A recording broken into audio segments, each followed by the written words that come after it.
Ce regroupement apporte plus de visibilité aux différents pôles qui se sont associés dans Sorbonne Université.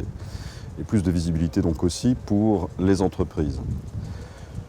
Une deuxième chose ou une deuxième vertu de ce regroupement, c'est certainement de porter de l'interdisciplinarité, de la capacité à faire interagir des disciplines qui souvent sont dans des silos ou restent dans des silos, et de les faire interagir sur des problématiques qui sont des problématiques du monde réel.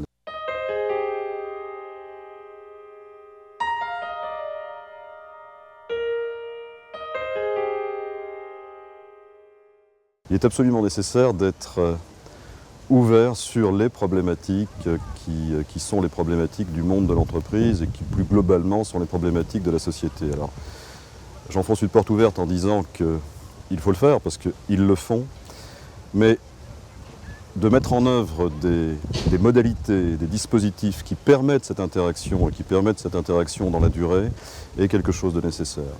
Et de notre côté, entreprise, naturellement, nous devons aussi nous adapter au rythme, aux séquences de temps qui sont propres à l'université.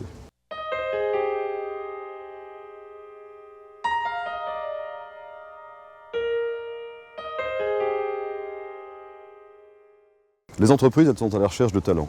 Elles sont à la recherche de talents qui sont formés, qui sont capables d'appréhender les problématiques, les grands défis du monde dans lequel nous vivons, qui sont capables aussi de prise de responsabilité.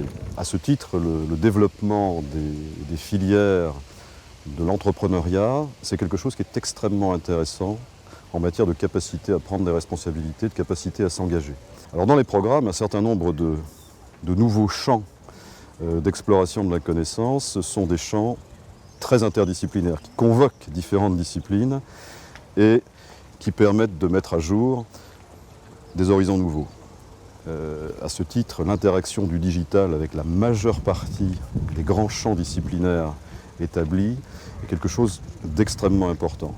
Comment est-ce que dans l'industrie lourde, on peut recueillir des idées nouvelles, des postures nouvelles, appréhender des scénarios nouveaux grâce à l'interaction, par exemple, entre la biologie et les mathématiques.